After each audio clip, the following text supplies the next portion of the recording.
Bonjour à toutes et à tous, bienvenue dans Art et Marché, votre émission hebdomadaire consacrée au marché de l'art. Et aujourd'hui, nous recevons la directrice générale d'eBay France, Sarah Tayeb.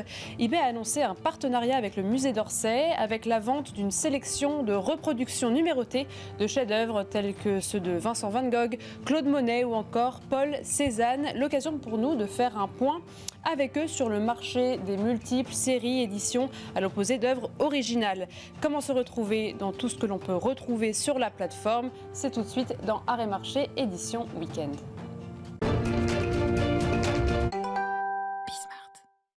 eBay propose désormais une sélection de reproductions d'œuvres d'art issues des collections du musée d'Orsay sur sa plateforme.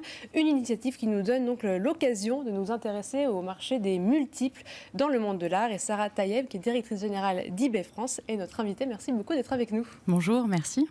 Est-ce que vous pouvez nous donner un peu plus de détails sur justement ce partenariat? Quelle est la réception? Ça fait un mois donc, que ça a été mis en place. Quelle est la réception auprès du public? C'est vrai que l'idée d'avoir une reproduction d'une œuvre connue de tous, parfois ça peut faire tiquer. On peut se dire, bon, quel est l'intérêt? Mais en même temps, c'est chouette d'avoir ça dans son salon. Quelle est la réception jusqu'à présent?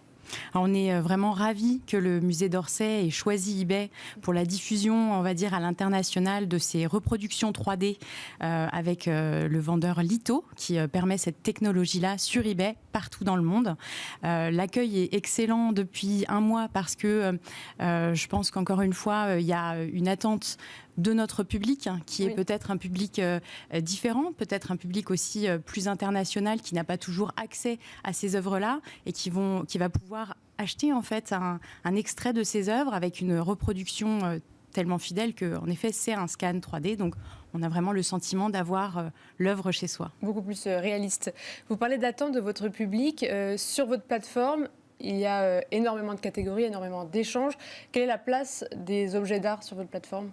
Alors eBay, c'est la seconde plus grande plateforme e-commerce dans le monde. Et oui, nous sommes sur un positionnement assez unique d'être le site généraliste, mais qui propose aussi d'adresser le marché de l'art. Et ça, depuis l'origine d'eBay, qui date d'il y a 25 ans en France et 30 ans dans le monde, on a toujours eu des objets de seconde main et on a toujours adressé le marché de l'art. À aujourd'hui, c'est même une catégorie prioritaire pour eBay dans le monde, puisque c'est un marché sur lequel vraiment eBay joue son rôle vraiment de démocratiser, donner accès en fait à tous ses utilisateurs. C'est 134 millions d'utilisateurs, ces beaux objets. Et là, donc, ce sont des reproductions, donc ce sont des œuvres en série. Même l'entreprise s'appelle Lito. Est-ce que ces œuvres multiples, est-ce que c'est une part très importante des objets qu'on retrouve sur votre plateforme? Parce que c'est vrai que ce sont forcément des objets qui sont peut-être un peu plus accessibles et qui parlent plus au public d'eBay. On parle là de séries qui sont limitées, donc c'est vraiment l'approche qui a été choisie par le musée d'Orsay avec Lito de pouvoir mettre des séries de 200, 300 reproductions uniquement sur les tableaux du musée d'Orsay et du musée de l'Orangerie. Et on parle en même temps d'artistes, on va dire, internationalement qui font partie de l'héritage culturel français et qui vont diffuser cet héritage partout dans le monde. Donc on est évidemment sur une création qui est multiple, mais qui reproduisent le plus fidèlement l'œuvre et qui va s'adresser à un plus grand public. En proposant cette exclusivité, je pense que le choix du musée d'Orsay est très pertinent pour à la fois travailler sur la diffusion, mais aussi sur le respect et la diffusion de l'œuvre dans le monde. Et quand on est un acheteur sur eBay, comment est-ce qu'on peut se retrouver? C'est vrai qu'il y a des termes qui sont très précis par rapport aux multiples. Il y a les estampes, les lithographies, les sérigraphies. Est-ce que lesquels ont plus de valeur que d'autres? Comment s'assurer qu'on n'est pas tout simplement sur une reproduction qui n'a pas de valeur? L'avantage d'eBay, c'est de pouvoir proposer toutes ces options et on a des amateurs très experts sur le site.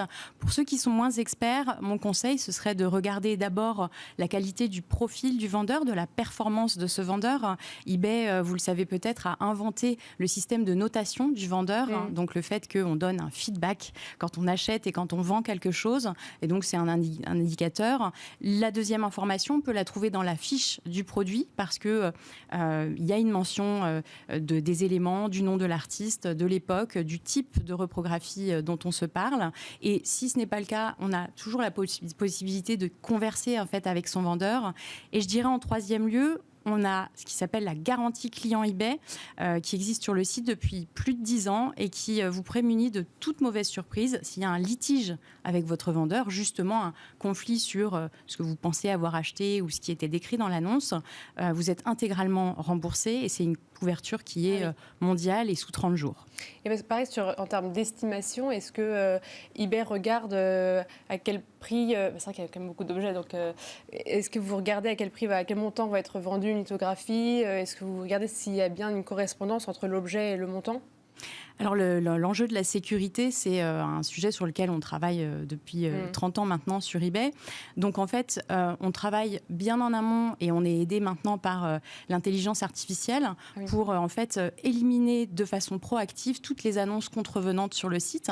Et juste pour l'année 2024, pour vous donner un exemple, on a éliminé 3 millions d'annonces grâce à l'aide de l'intelligence artificielle et de nos équipes humaines. Donc on a ce travail en amont et une énorme collaboration, je pense, qui doit rester invisible pour les acheteurs, mais qui est très importante avec les autorités compétentes, avec les organismes de régulation de ce marché. On travaille avec l'OCBC, on travaille avec la DAGP et on veille à participer en fait à cette collaboration pour continuer de augmenter la sécurité de la plateforme. Vous savez ce qui s'échange le plus au sein des objets d'art, ce qui est le plus prisé par vos acheteurs? Alors, c'est difficile de vous dire puisqu'on a un catalogue extrêmement large. On adresse vraiment toute l'histoire de l'art. On a tendance à voir sur eBay les tendances qui sont sur le marché. On travaille notamment sur des cahiers de tendances avec Nelly Rodi. Donc, on a évidemment vu l'année dernière les années 70 qui étaient extrêmement fortes dans les différents mots-clés et dans les différentes ventes. Et dans les designers, on voit évidemment toujours une forte corrélation entre les expos et puis les objets ou les recherches qui sont faites en mots-clés sur la plateforme. Alors pour revenir à ce partenariat, donc vous avez fait un partenariat avec le musée d'Orsay cette année. L'année dernière, c'était Perrotin, la galerie d'art. De leur côté, quel est l'intérêt, je dis ça de manière assez directe, quel est leur intérêt de passer par une plateforme comme eBay?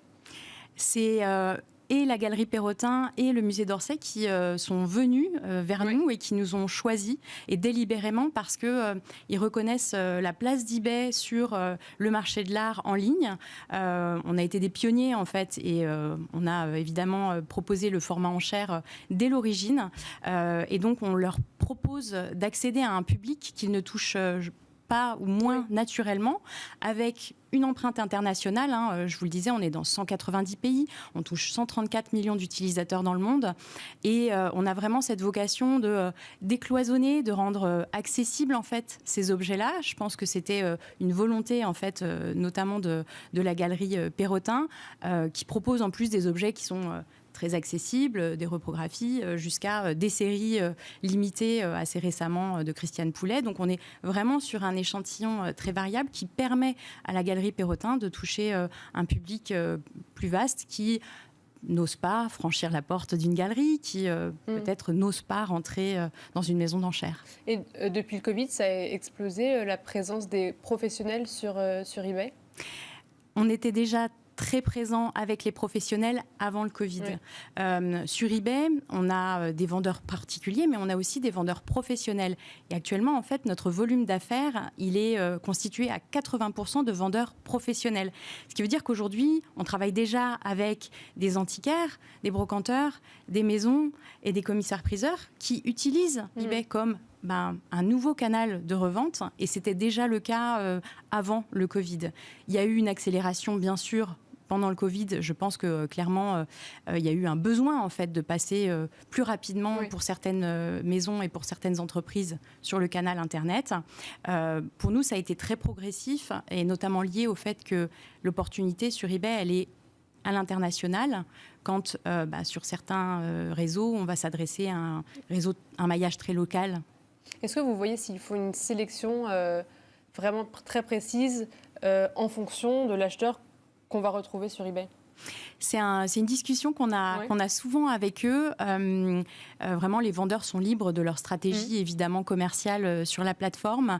J'aurais tendance à dire que, justement, il faut se laisser la surprise parce que le consommateur, l'acheteur eBay en France sera différent de l'acheteur eBay en Amérique, par exemple.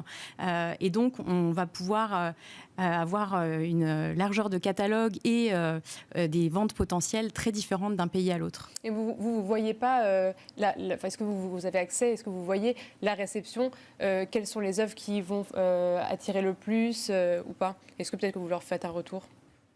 Alors, on travaille avec eux et ils ont déjà sur la plateforme en fait accès à tous nos outils d'optimisation en termes de mots-clés, d'optimisation de prix et de marketing. Et tous ces outils-là, maintenant en fait répondent à une intelligence artificielle qui leur permet d'avoir encore plus d'efficacité dans la publication de leurs annonces et dans le fait de trouver en fait un levier de vente encore plus puissant. Ah oui, donc là, ça fait depuis combien de temps que vous utilisez l'intelligence artificielle au sein de la plateforme ? Alors en fait, nous, ça fait déjà presque 6 ans qu'on fait du machine learning et du deep learning. Et je dirais que sur ces 2 dernières années, on a mis à disposition des vendeurs professionnels en fait, des fonctionnalités avancées qui intègrent l'intelligence artificielle. C'est complètement transparent en fait, pour le vendeur. Mais pour publier une annonce dans 5 à 10 langues, c'est aussi complètement fluide. Et donc ça, c'est évidemment un gain de temps et d'efficacité incroyable. Merci beaucoup, Sarah Taïeb. Je rappelle que vous êtes directrice générale d'eBay France. Merci beaucoup d'avoir été avec nous. Et merci à vous toutes et tous de nous avoir suivis. C'était Art et Marché, édition Week-end.